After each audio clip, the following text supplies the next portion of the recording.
Semuanya itu sudah disiapkan, mulai dari dana untuk dia penguburan segala macam itu sudah disiapkan, kayu-kayu bakar semuanya sudah disiapkan, bahkan kain kafan semuanya itu nggak ada yang kurang. Alhamdulillahnya nggak ada yang kurang gitu. Sampai betul-betul yang keluarga itu nggak ada yang ngerasa direpotin mulai dari materi dan lain-lain karena semuanya ya udah. Ibu saya udah megang duit dari bapak yang amanahnya. Saya nggak mau nyusahin orang. Saya mati uangnya sudah ada. Sip. Dan ini masih dibajak ya, dibajak sama tetangga sebelah sebenarnya. Kita tadi ngobrol-ngobrol sebelumnya, kalau belum nonton sebelumnya nonton dulu ya, yang sempat ngomongin sosok ibu. Ibu ini emang luar biasa ya, yang memang selalu support Medi, apapun keadaan Medi itu memang selalu luar biasa ya Medi ya, bisa support Medi yang memang bener-bener wah kalau bisa dikatakan tadi sampai titik darah penghabisan kali ya support mereka ya. Buruknya pun dia masih terima. Menurut Medi, di mata Medi, ibu atau emak itu seperti apa? Sosok emak itu nggak akan tergantikan, ya kan? Nggak akan tergantikan. Jadi apapun yang dinasehatkan oleh orang tua kepada kita itu adalah sesuatu yang baik. Terkadang kita sebagai anak itu ngerasa bahwa mereka tuh kolot gitu. Mereka tuh kolot, mereka tuh kampungan, nggak tahu tentang pengalaman modernisasi sekarang. Tapi dengan kekolotan mereka itu ternyata apa yang disampaikan itu entah sekarang atau ke depan akan terbukti bahwa apa yang diomongin mereka itu benar gitu. Mungkin karena memang beda zaman aja. Betul. Ya. Tapi semua petua, semua nasihat yang diberikan ibu itu jadi sumber kekuatan kita. Iya, benar. Untuk menjalani hidup. Ya meskipun kita juga kedepannya juga kita nggak tahu ya. Tapi apapun nasihat ataupun petua orang tua itu pasti bakalan berbekas seperti di hati ya. Apalagi petua-petua ibu itu menjadi kayak sebuah rumah untuk kita pulang lagi nih kalau ada masalah ya balik lagi ke ibu.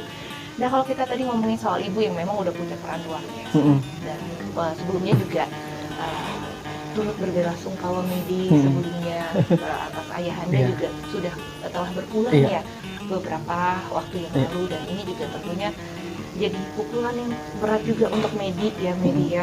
Apalagi tadi sempat di awal juga bangga banget loh ayah ataupun bapak Medi itu melihat Medi Karu yang siaran aja sampai diumumin ke orang-orang kalau ini anak saya gitu benar-benar. Itu menurut Medi sosok seorang ayah itu seperti apa sih? Sosok seorang ayah saya itu orang yang tegas dan dia nggak mau pendirian dia itu diganggu-gugat gitu. Jadi kalau dia udah ngomong A ya udah A gitu. Dia nggak mau jadi B atau C. Tipe orang yang tegas kemudian juga mengarahkan anaknya untuk mandiri. Mandiri itu kayak saya misalkan saya ngomong, Pak saya mau ngambil rumah nih. Saya mau ngambil rumah. Ada duitnya nggak? Kalau ada silakan, kalau nggak usah. Jadi bukan ada bantuan, misalkan bantuan ini nambahin buat DP-nya misalkan. Nggak seperti itu. Jadi dia pengen anak-anaknya bukan hanya saya, tapi anak-anak yang lain pun diharapkan mandiri gitu. Jadi sosoknya saya bilang sih sosok yang tegas dan ya kalau punya pendirian, keinginan ya itulah keinginan saya gitu. Anak-anak tuh nggak bisa ngerubah. Jadi memang Medi ini mengenal sosok mendiang, sosok almarhum ayah ini adalah orang yang tegas, orang yang bijaksana ya. Ketika saat ayahanda dikabarkan meninggal dunia saat itu gimana? Ya, jadi ayah itu meninggal di 17 September 2021. Jadi waktu itu tuh saya hampir semingguan lebih tuh nggak pulang kampung. Biasanya saya seminggu lebih atau seminggu itu pulang, tapi itu enggak. Jadi saya di hari Jumat itu tuh alhamdulillah meninggalnya beliau di hari Jumat setengah 8 pagi. Saya baru nyampe kantor, saya ambil dinas produksi waktu itu baru absen, pas lihat handphone kok banyak banget yang nelpon. Ponakan, saudara, tetangga tuh pada nelpon. Saya telepon balik lah pas saya udah di kantor. Kebetulan saya bawa motor, jadi kan di motor nggak ngangkat telepon. Terus saya telepon, ada apa? Bisa pulang nggak? Bapak sakit gitu dia bilang. Terus nggak tahu, bapak sakit. Terus saya bilang, kan bapak saya memang punya riwayat jantung sih sebenarnya udah dari puluhan tahun yang lalu. Jadi Bapak sakit. Ya udah, saya bilang bawa ke rumah sakit aja. Maksud saya bawa ke rumah sakit, nanti saya ke rumah sakit untuk ngurus administrasinya. Tapi mereka bilang enggak, nunggu kamu aja pulang, katanya gitu. Nunggu kamu pulang. Ya udah, saya pulang. Tapi kok feeling saya itu memang udah beda. Bapak ini kayaknya nggak ada. Karena mereka biasanya kalau itu mereka akan gelisah, bawa ke rumah sakit. Ini kok enggak? Gitu, pas di perjalanan mereka nelpon lagi, udah nyampe mana? Buruan, katanya. Saya nggak bisa buru-buru karena saya bawa nyawa juga. Saya bilang nyawa anak, nyawa istri. Jadi saya santai aja. Jadi saya pun tenang bawa mobil itu tenang. Sampai di perjalanan kan kurang lebih 30 menit lagi sampai rumah, tetangga saya ngasih tahu, "Bang, yang sabar ya. Ini Bapak udah nggak ada." Saya bilang innalillahi. Saya tenang, nggak nangis sama sekali di mobil. Istri saya yang nangis-nangis di mobil itu. Ya udah, pas sampai di rumah, itu rumah udah rame banget. Orang udah rame banget, saya nggak sempat ngelihat siapa-siapa. Sebelum sampai rumah, saya udah dijemput sama ponakan saya agak di bawah. Jadi dia yang bawa mobil. Udah sampai rumah tuh, ngelihat bapak saya udah nggak ada sih. Maksudnya udah terbujur, gitu, udah rame. Ibu saya di situ nangis. Saya ingat kata Ustadz, kalau orang meninggal tuh jangan ditangisin. Nah itu kan. Tapi itu juga berat ya. Berat, tapi saya tetap nangis. Walau saya tahan, saya nggak meluk, "Pak, anak kenapa meninggal?" Enggak. Saya langsung ke kamar mandi, saya ngambil air wudhu, saya baca Yasin di situ.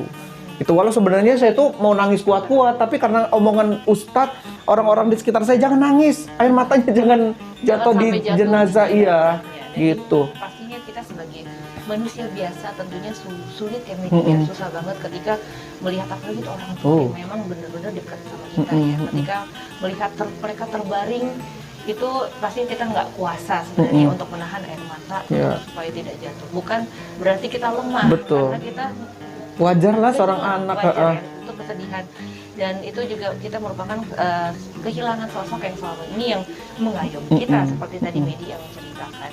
Dan pada saat itu ketika Medi melihat seorang ayah yang udah nggak ada, itu apa yang ada di benak Medi saat itu? Saya lebih ke ibu saya ya, maksudnya ibu saya ditinggal sendiri gitu. Karena kalau saya kan memang tinggal di Bandar Lampung gitu, ibu saya sendirian gitu. Tapi ya udahlah, nggak apa-apa. Dan saya langsung tanya ke ibu, "Bu, sakit apa bapak?" "Bapak kamu itu nggak sakit. Dia tuh habis sholat duha, terus katanya setelah itu dia duduk. Tolong sih anterin saya ke kamar," katanya. "Saya mau tidur." Pas digeret ke kamar, di kamar tuh udah nggak ada. Jadi betul-betul yang nggak mau nyusahin anak, istri, dan siapapun gitu. Yang jadi menjadi penyesalan. Sebenarnya bukan penyesalan juga. Kenapa kok saya itu nggak pernah pulang gitu, nggak pernah pulang. Pas pulang memang udah nggak ketemu siapa-siapa. Yang ngejumanin, bahasa kita yang ngejumanin ya, itu ibu saya sendirian. Karena bukan nggak mengundang anak-anaknya yang lain, tetangga. Karena memang kondisi ya udah nggak memang begitu gitu. Sebelum beliau meninggal di hari Jumat, hari Kamisnya dia tuh masih bawa motor ke pasar. Jadi masih Sehat banget. Sampai pagi pun dia udah sempat ngasih makan burungnya di hari Jumat itu. Jadi pas sebelum hari dia meninggal, ketemu sama abang saya. "Itu mobilnya Medi bukan ya?" katanya gitu. "Medi pulang," katanya. "Tumben banget Medi pulang, biasanya belum pulang." "Oh bukan Pak, itu bukan mobilnya Medi, warnanya aja yang sama," katanya gitu. "Oh gitu." Ya udah, akhirnya dia pulang ke rumah. Ya aktivitas seperti biasalah. Pagi-pagi itu sebelum 7:30 dia sholat, ya udah meninggal. Jadi memang sampai akhir hayatnya pun sosok ayah ini nggak mau nyusahin orang ya. Benar. Nggak mau nyusahin orang lain, anak-anak ya. Jadi ini memang beliau ini pengen memberikan kesan yang baik ya, meninggalkan kesan yang baik untuk semua orang. Betul. Jadi semuanya itu sudah disiapkan, mulai dari dana untuk dia penguburan segala macam itu sudah disiapkan, kayu-kayu bakar semuanya sudah disiapkan, bahkan kain kafan semuanya itu nggak ada yang kurang. Alhamdulillahnya nggak ada yang kurang gitu. Sampai betul-betul yang keluarga itu nggak ada yang ngerasa direpotin mulai dari materi dan lain-lain, karena semuanya ya udah, ibu saya udah megang duit dari bapak yang amanahnya, saya nggak mau nyusahin orang, saya mati uangnya sudah ada gitu. Jadi memang sosok ayah ini memang Luar biasa banget, sampai merinding nih tadi kalau dengerin Medi cerita kalau memang semuanya kayak seolah-olah dia sudah Udah nyiapin mempersiapkan, semuanya. kecil mungkin itu sudah dipersiapkan sehingga tidak mau merepotkan. Satu lagi yang disiapin, jadi di rumah itu dipasang kanopi di halaman rumah itu 1 bulan sebelum dia meninggal. Selalu diburu sama tukangnya, ayo buruan pasang, diteleponin terus. Terus, kenapa Pak pasang kanopi? Dapur kan bocor kata ibu saya, dapur aja dulu. Enggak katanya, ini nanti kalau saya meninggal, kamu orang nggak perlu pasang tarup, sudah ada kanopi ini. Dan nanti katanya kalau hujan orang-orang kan bisa berteduh di situ jadi amal ibadah kita katanya. Mungkin itu jadi tanda juga ya. Akhirnya bener-bener nggak masang tarup karena udah kanopinya selebar-lebar itu udah dipasang. Kanopi untuk tenda pun sampai taruh pun sudah dipersiapkan. Iya, oleh nggak Allah. perlu pasang tarup, udah ada kanopi itu gitu. Dan ini memang berarti memang Deo ini sudah semuanya sudah Mm-mm. matang ya. Bener. Dan ini juga tadi sempat Medi cerita kalau ayah itu sempat mobil Medi, Mm-mm. mobil Medi, dan itu bukan apa sih hal yang belum sempat kesampaian yang Medi lakuin untuk ayah. Sempat tadi juga ada penyesalan Mm-mm. bahwa kenapa ya nggak pulang gitu, nggak ketemu, pulang ke rumah kok udah nggak ada orang yang biasa nyambut kita, yang biasa apa ya, biasa hangat lah gitu kan. Itu apa, momen apa yang maksudnya hal apa yang belum sempat sampai detik ini kesampaian yang Medi cita-citakan lakuin bersama Bapak? Oh iya, jadi yang belum adalah ngebahagiain sebenarnya ya, ngebahagiain orang tua. Alhamdulillah bapak saya sendiri udah haji ya. Jadi yang ngebahagiain hal-hal yang bisa ngebahagiain mereka sih, tapi hal-hal kecil saya memang ke orang tua itu terlalu open, terlalu terbuka. Apapun, walau saya sudah menikah, apapun saya pasti minta keputusan mereka, minta pendapat dari orang tua. Bahkan saya tuh kalau pulang itu selalu apa sih bahasa kita tuh ngelendot manja ke orang tua, ke bapak saya cium gitu-gitu.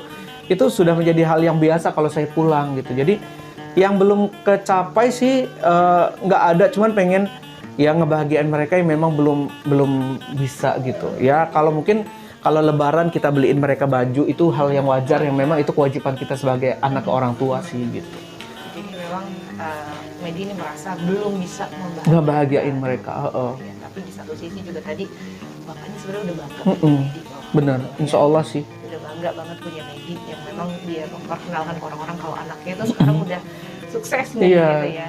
Dan ini menarik banget nih. Tadi juga sempat dikatakan Medi bahwa aduh kehilangan banget sosok seorang ayah yang memang mengayomi, yang memang membimbing Medi dari nol hingga saat ini. Dan tadi kalau ada hal-hal yang belum tercapai, ada nggak sih kenangan, kalau kita flashback lagi, ada kenangan-kenangan yang sampai detik ini nggak bisa Medi lupakan bersama Bapak itu apa? Jadi kenangan yang banyak momen indah sebenarnya sama mereka. Tapi yang paling nggak bisa terlupakan adalah dikala perjuangan mereka, perjuangan bapak saya, di mana cara mereka ngebahagiain anak-anaknya.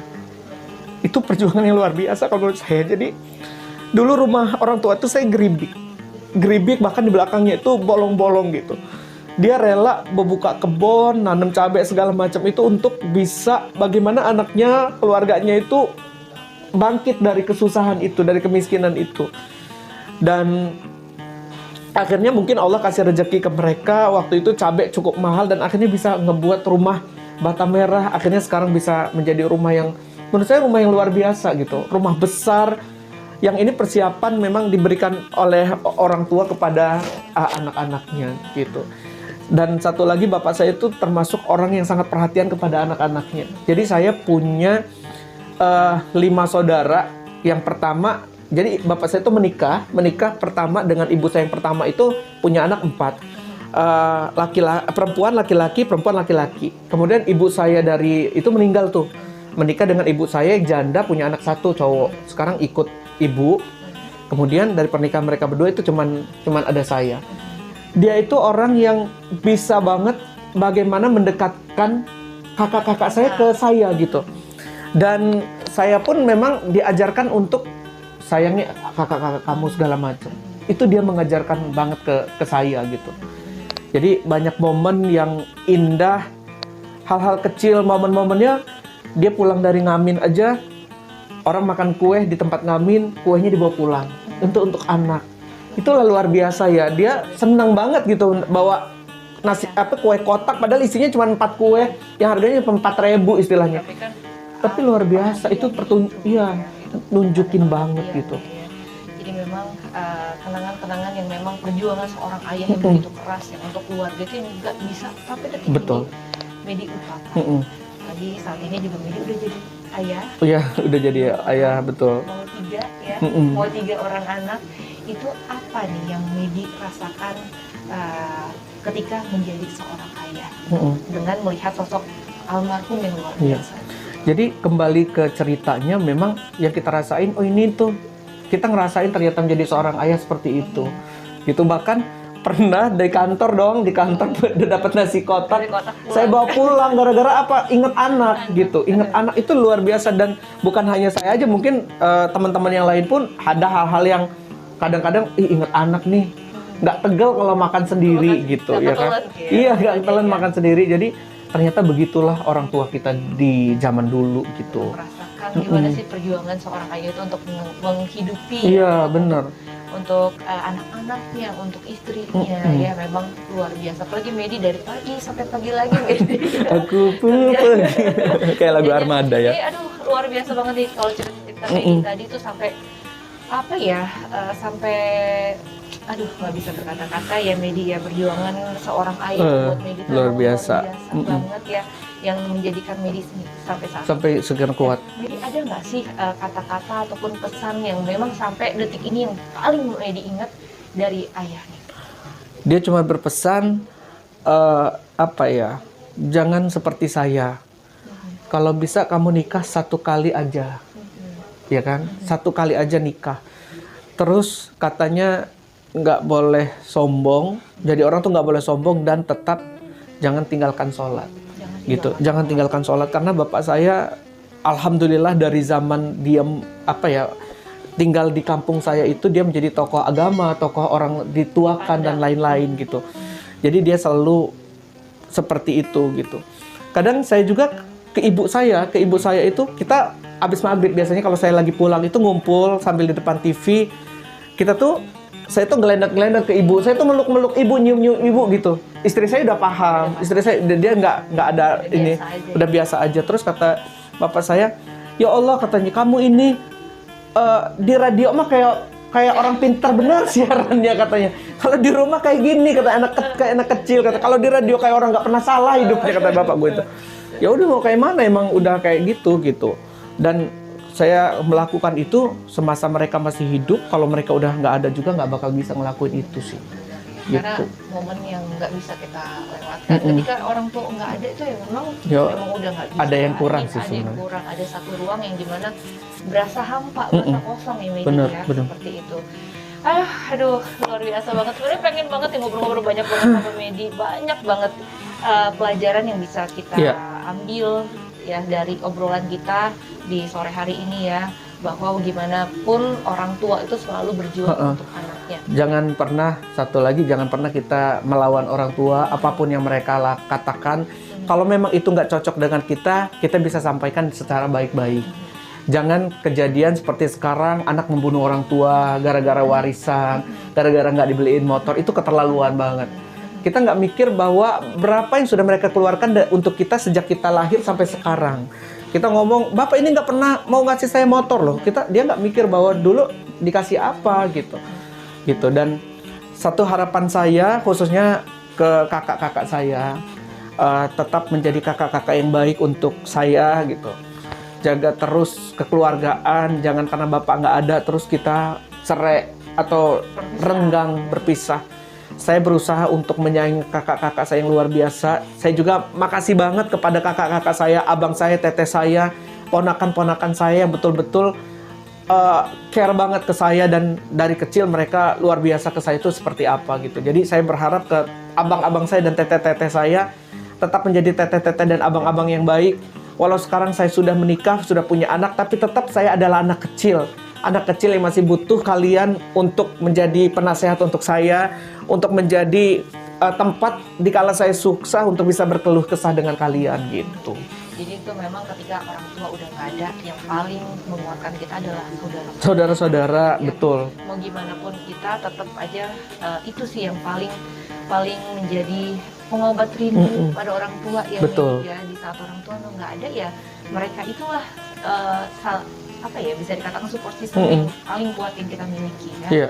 Dan aduh, jadi mau ikutan nangis ya Medi ya. Kalau ngomongin soal orang tua juga, bener kata Medi, dari kita lahir sampai gede juga nggak bakal bisa kebalas. Kita nggak bakal bisa ngebalas, meskipun dunia ini kita berikan kepada mereka juga nggak mungkin ya, Medi, ya. Iya. Kita ngebalas jasa-jasa yang diberikan oleh kedua orang tua kita ya. Sore hari ini obrolannya berat banget ya. Sampai berurai air mata. Ya, gitulah. Tapi apapun itu, semoga obrolan kita ini juga bermanfaat untuk sahabat Medi semuanya. Dan makasih juga udah dibajak ya channel. Thank you ya Nona ya, makasih Dan banget. Ini juga terselenggara juga dengan prokes yang ketat ya. Iya, Kita masker dan berkat kerjasama Kementerian Agama ya kan. dan juga DPR RI ya. Terima kasih banget ya sahabat media udah dengerin, udah dengerin kita ngobrol-ngobrol di sore hari ini. Semoga nanti di lain kesempatan kita ngobrol-ngobrol lagi dengan topik yang juga seru-seru lagi ya, yang juga menguras air mata lagi. Berat. Berat ya. Dan makasih ya media. Sama-sama Nona, thank you ya. Kita nggak jauh loh kita ya. Oke deh, kita tutup aja ya sore hari ini ya. Jangan lupa juga nih untuk di like, comment, dan juga